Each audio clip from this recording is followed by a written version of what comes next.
Hi, our primary mission here is to provide for animals that are unwanted or homeless, and we do that by giving them medical care, spay and neuter, and providing them with second chances at adoptive homes. Our mission also includes work outside of the shelter, which can help to cut down on the intake of animals in our shelter. We provide humane education, services to low-income pet owners, and work with populations of unowned animals such as feral cats.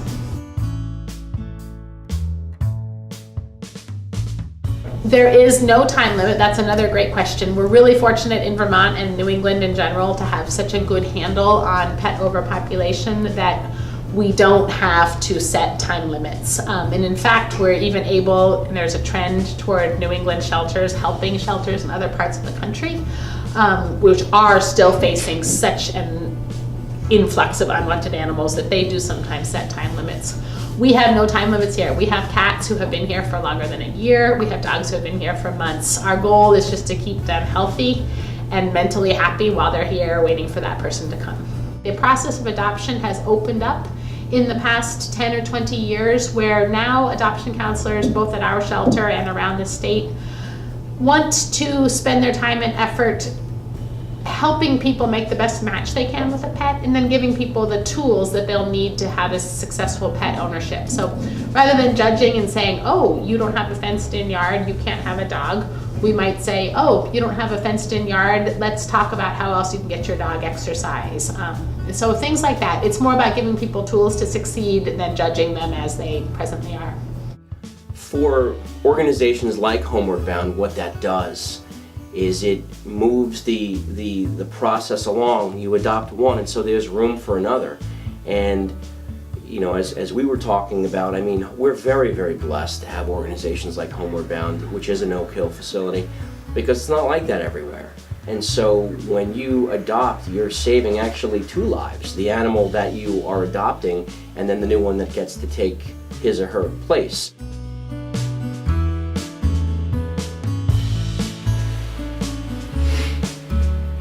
Always, in all of our fundraising efforts, we're trying to cover the whole county because we are Addison County's Humane Society. So it's really important that no matter what fundraising effort we're doing, we're represented throughout the county. Woodstock is an annual walk focused on dogs. And that's been a tradition here at the Humane Society for a number of years. This is actually our 40th year in existence in Addison County. So the Woofstock happens traditionally in May, but this year it's actually going to be in the fall. And it has moved around a little bit, but we'll be back here in Middlebury. And it's a walk right up and down the main road.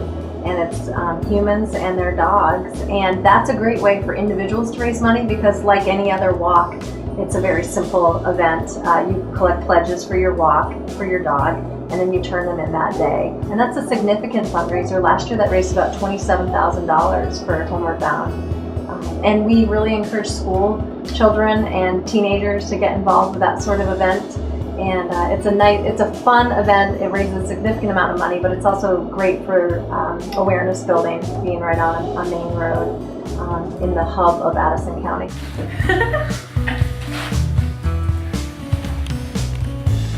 A couple of really successful events, and they're not really events, they're more like fundraising efforts here at the Humane Society, are happening at the holiday time. So in November and December, we raise a significant amount of money through 2 different avenues. One is called the Lights of Love program, and that is a memory tree. And it's a memory tree specifically for pets. So at the holiday times, you often hear about memory trees at churches where it's a fundraiser for the church and people are able to memorialize individuals that they've lost. So here we do it for pets, and we actually allow people to memorialize pets by buying a light for $3, a white light for a pet that they've lost, We also give them the opportunity to pay $3 for colored light to honor a pet that's still living. And we think that's really special. And as far as I can tell, there aren't any other organizations in Vermont doing that fundraiser. So that's called the Lights of Love program. It happens throughout November and December.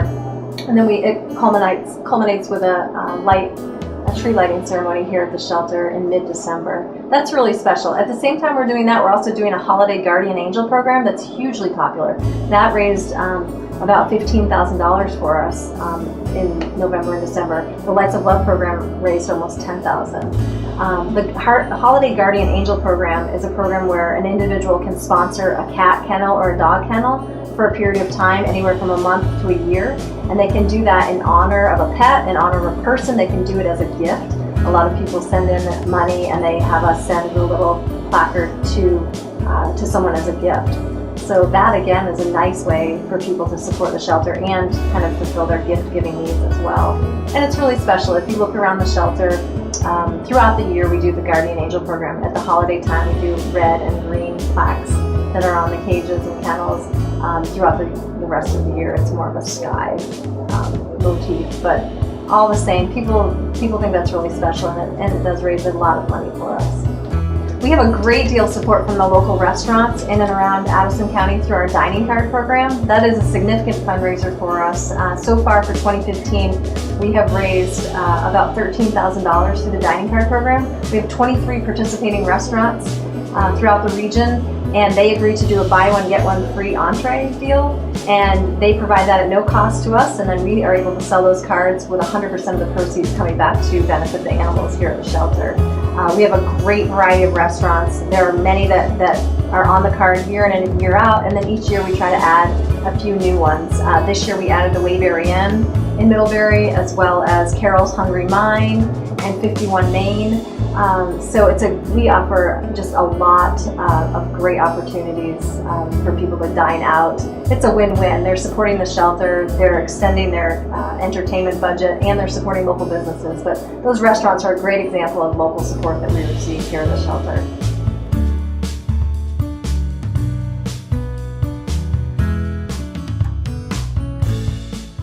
Very interesting story. Was doing my morning show at the radio station I used to work at, and I got a phone call from the Homeward Bound Animal Welfare Center, which was the Humane Society, and they said that they had a dachshund that was in very, very bad shape, and they were concerned to the point where they were not sure if they were going to be able to help him. My family has had dachshunds for 50 years, so if anybody would be able to give them some insight on his condition, we would. So we went over there, and I was pretty jarred with how bad he looked. He was in very, very bad shape.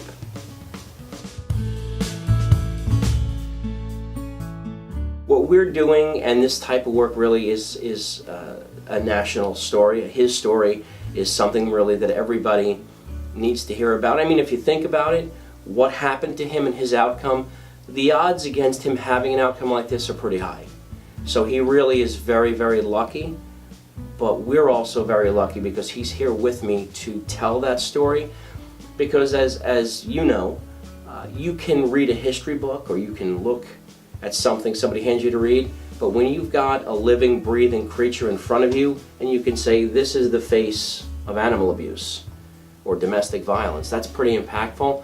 And the response that we've gotten from the schools has been just amazing.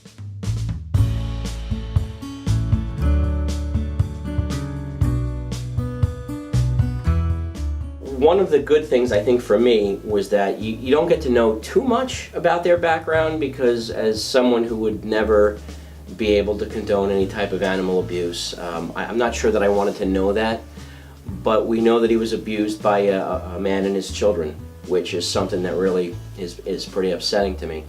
And he was really abused pretty badly, and so that really took some adjustment to our life, because I had no intention at that point of getting a dog. I had just moved up here, I was getting ready to do a new radio show, not something that was in the plans right there, but as I think a lot of people would agree with me, is that sometimes life brings you things or opportunities. And when Tammy and I first found him, because he found us really, we knew we had to help him. And so, of course, when we first took him home, it was a trial, and that trial really never took place because we knew we were going to keep him. But the first night after all the abuse he had taken, he came out and he jumped on my lap, kind of like he's sitting now, and he gave this huge sigh, almost like he knew he was home. So that kind of hits you right here. I think that there are some conceptions people have about our animals that sometimes prevent them from coming to visit, and largely I think people are under the impression that there may be something wrong with the animals at the shelter, and that's why they're here. And it's definitely a misconception, because largely the animals are surrendered to us here because people run into financial problems that prevent them from providing proper care for their animals, and they bring them here because they know that's what the animal needs. Or people run into health issues and they no longer can be active enough to give the animal the care that it needs. And then there also are many, many, many perfectly lovely animals who are here because they're born of their unwanted litters. Almost all the kittens that come through our facility have simply been born because someone didn't spay or neuter their cat, and there's absolutely nothing wrong with those guys. A lot of animals are here because people acquire them as puppies and kittens, and they outgrow their puppy and kitten charm and then end up here. And so part of our adoption process is to make sure people understand that what they're doing is a lifelong commitment that they're taking on. Adopting a cute little kitten can mean you may have that cat in 20 years, or that cute little puppy is someday going to be a big ungainly dog, and we want people to know that what they're doing is an action that's going to impact the next decades of their life. I think it's important because there are just more animals needing homes than we have homes for them right now. And in adopting, you save a life. Basically, that's the simplest way to put it. You do save a life by adopting. When you buy a pet or get a pet that's been purposely bred, you are taking a home from an animal who's already existing in the world and needs one.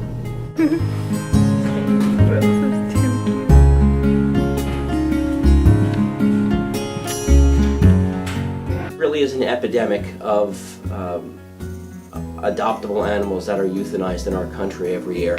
I don't know if this has changed, but in 2009 or 2010 they said it was between 6 and 8 million perfectly adoptable animals are put to sleep every year. And so I did the math one time, and my show that I used to do was 4 hours, and so every morning I was very cognizant of the fact that by the time one of my shows was done, almost 200 animals that were perfectly healthy would be put to sleep because there aren't enough homes. So that's one of the reasons that I work so closely with Homeward Bound, and why it's so important to them to get the message out. I'm sorry. That's why it's so important to get the message out about adopting rather than buying, because animals are not things. They're not property, they're not things to be bought and sold for money. And so I think people really have to think about that. I mean, it's not like you're buying a new hat or you're buying an ATV or something like that. You're bringing a new family member into your home. Adopting him changed my whole life.